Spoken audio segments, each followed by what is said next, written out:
What's up, YouTube? It's a snowy, wintry weekend day here. Sorry it's been a while since I've given you an update. I'm gonna get out of the wind here, but we have the heat all hooked up now and working in the house, which is great because as you can tell behind me, winter is pretty much here. We've been pretty blessed with weather so far, and it hasn't really dropped below the low 20s yet, which is great for December in North Dakota. But I'm going to kind of give you an update today on the system that we have in the house, how it kind of works, and then a few other things once we get inside. So you'll have to excuse the mess out here. We're working on electrical work currently, so there's kind of wire and stuff everywhere, but it's a construction site, so that's kind of expected. But when you walk into the garage here, straight ahead from the entrance door is where we're going to have our utility room. This is where all of our heating, our water, everything's going to be inside this little room in the garage. And I'll give you a close-up of the boiler system and how our system is going to work in this house. Alright, so behind me you're going to see all of the PEX pipe coming up from the ground. That's part of our floor heat system. And then up above me out of the screen is the actual boiler system itself. And in our house we went with 3 separate heating zones in the floor.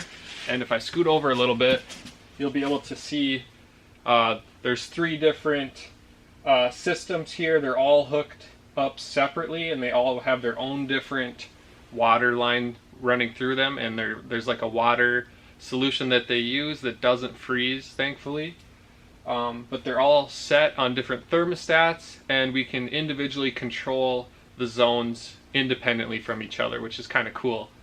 One thing about having the utility room in here, we don't have the biggest house square footage wise, so we did not want to take up a space inside of our actual house, and we didn't want to have to hear any of the utilities that might be running, whether it's the forced air furnace or air conditioning.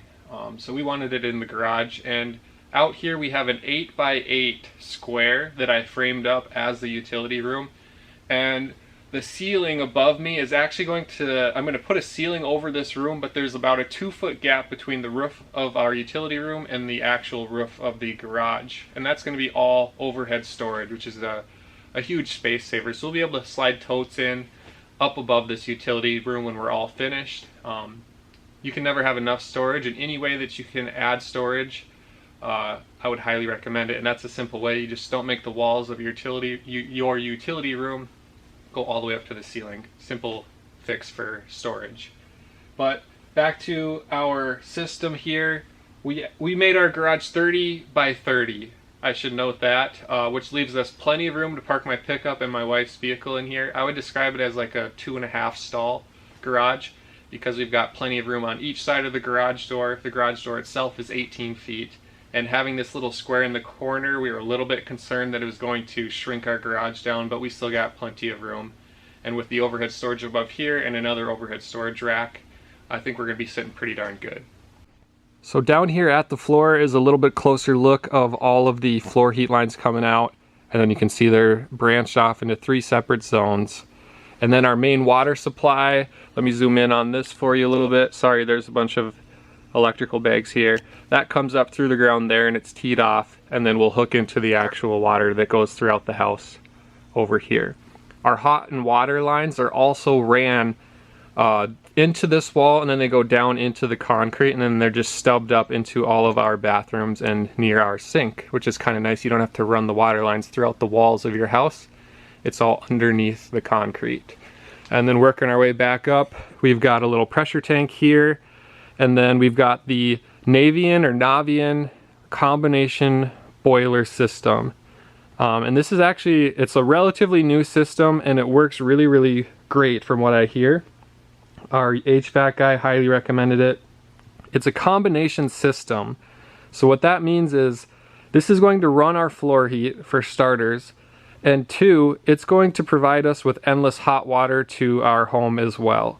And it's 2 separate systems kind of into one unit. So they're independent of each other, because that solution that goes down into the floor heat is not just straight water from the ground. It's a chemical that they put in there so it doesn't freeze, and that just recirculates throughout the house. And then they get a fresh water line that comes into this unit, and it provides you with endless hot water. So you'll notice that we don't have a hot water tank in here, and that's because this unit itself is a tankless system, and in theory you'll never run out of hot water, which we're really looking forward to. Over here is our little control panel, and you'll see that we've got power on, and then it'll show zone 1, 2, and zone 3. And when these lights are on, it means that zone is currently heating. So you'll see my thermostats are set at 45 right now. If I crank this up to 46 degrees, I don't know how long this will take to actually set and kick in, but you'll notice once the thermostat says, okay, it's calling for a higher temperature than our room is currently set at, the system will say we need to call for power, and then it'll actually light up over here what zone needs to be heated up, which is kind of a cool thing. But you'll see a thermostat like this in 3 separate areas of our house, and I'll show you where we have those located. And each thermostat controls its own separate zone. So this thermostat here just controls the garage from the house. It's completely separate, so we can keep the temperature a little bit lower in here because we don't need it to be very warm. Just warm enough so that our vehicles don't need to be thawed out, you know, in the winter time, and to keep the dogs happy more than anything. So it's going to take a minute before the actual system kicks in, but like I mentioned, this would be like zone 1, and as soon as it calls for heat, it'll show zone 1 is currently heating over here. So I just wanted to back up a little bit and show kind of the whole picture. Down where I showed you the water coming into the house back here in this corner, we're going to have our pressure tank. We still need a pressure tank with this system, but it's much smaller than one of those larger hot water heaters, and you don't ever have to worry about running out of hot water. And then over here, I'm going to save this for another video, but we almost have our panel completely finished, and we're almost ready for inspection on electrical work, but that's going to be a video in itself. So now I'm in the kitchen portion of our house. I just came in through the garage, which is over there, and you'll see right behind me, right there, that's going to be the zone 2 on our floor heat system, and that thermostat is going to control the kitchen, the entryway area, and then also the living room. So that's going to be a zone in itself. And then our third zone, which I'll show you in a minute, that controls the bedrooms and the bathroom. Ignore the mess again, but this zone, or this thermostat that I showed you here, it is going to heat up this entire area. All the way back to where that wall is, and that's where the next zone kind of takes over. And then if you walk through this big entrance and into our master bedroom, you'll find the third thermostat, which is right here. And this thermostat is going to control the master closet, the master bathroom, our bedroom, and then the 2 other bedrooms over here. Here's one of them. And then here's the third one. And then it comes across here into this bathroom, and then actually all the way over into the office here. So we've got 3 bedrooms, an office, and 2 bathrooms all on that same zone. And that zone that I told you, the kitchen and the living room is on, we also have our laundry room on that one as well. So it has a little bit more coverage over here. So on top of getting the boiler system all hooked up just in time for winter, which we're really happy about getting that finished up, the attic was also blown in last week. Before that, I had tested out the system, and of course it wasn't going to be able to hold much heat without any insulation in the attic. They blew in insulation, and we got a little over 16 inches throughout the entire attic of this house, which is great. I believe our R value upstairs or up in the attic is R30. If I remember correctly from the blown insulation. The walls are all insulated, and then they have plastic up on the walls and on the ceiling above me. Everything is covered in plastic, and that was done before we put up any walls, before we had any electrical work, anything like that done. And I kind of wanted to talk about this. It's a common thing in post-frame homes to put up that plastic because you want an airtight home, and the more your home is airtight, of course, the more efficient it's going to be. Now, some people wait and put it up at the end. The Morton people, they wanted to put it up right away before we did any plumbing or electrical work. And I have to say, It was a little bit of a hassle working around it because you have to punch holes all over in it to run your wire in and out and to run your plumbing vents up and down throughout. So everywhere that we punched a hole in this plastic, we have to tape or fill with spray foam. So I'll show you around. It's not the most sightly thing to see red sheathing tape everywhere. I used like a Tyvek tape that's usually used for house wrap. It works great for this plastic as well if you ever have to do this. And then I used a bunch of spray foam, especially for around the ductwork and stuff where we had large openings in the plastic. So make sure you walk through your home if you have one like this and take several passes, because I just noticed this morning that we missed a couple spots that I need to fill with foam. But you need to make sure all those punctures in that plastic get resealed up, because it's going to pay you dividends in the long run with how efficient your home is going to be in heating and in cooling. Here's just a quick example. We've got our ductwork there, and they had to punch the plastic obviously to get the duct through the plastic and out of our ceiling. So I just took some big gap expanding spray foam. You can get it in the cans anywhere. Make sure you get the stuff that expands a lot or you're going to go through a ton of it. And I just ran spray foam, a bunch of it, probably half a can for each opening like this, because I just wanted to make sure we had a really good seal all the way around our duct. And then over here we just had a small little slice that we had to make to run that wire. You can see the Romex running across the trusses up there. And we just did that to feed the wire across our attic. So I just took some Tyvek tape, sealed that all up, and that's going to be an airtight seal now again. And you'll notice here along the wall, any little punctures, whether it was from framing up walls, any little cuts, any little holes, you're going to want to fill your gaps, and this Tyvek tape works really well.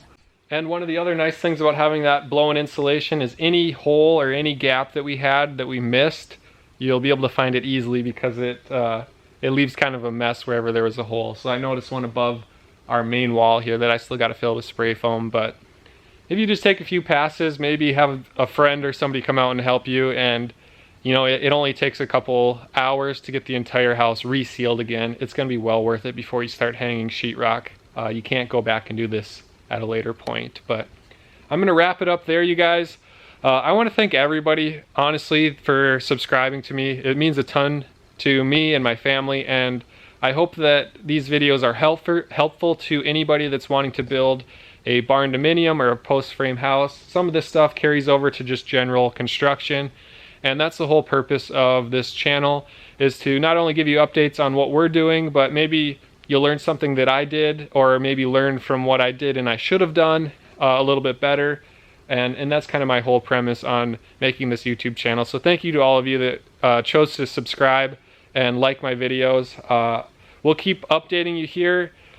We've been busy with kind of the more boring stuff, I would say. It's not the most exciting thing, and I apologize that the videos have been kind of coming out slow. It's just been a really busy time of the year for me. I'm a teacher as well, and I've got a woodworking company, and around the holidays things really pick up there, so I haven't had much time to work here in the house. But like I said, we're going to finish up electrical work here later this week, and then I have to line up my inspector. As soon as he comes out and gives us the go-ahead, we're going to start hanging drywall, and that's when the interior of our home is really going to come together, and we're super excited for that. So thanks again, you guys, and we'll see you on the next build. Guys, I just wanted to give one more update on the heating system in our house.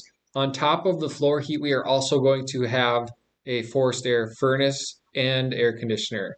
In our old house, we just updated our unit to a Train is the brand, and it's only 2 years old. It works perfectly.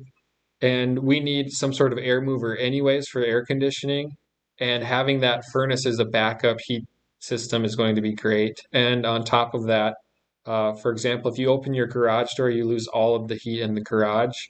The furnace is going to reheat that garage in a matter of seconds, whereas the floor heat would take a little bit longer to heat that whole area up.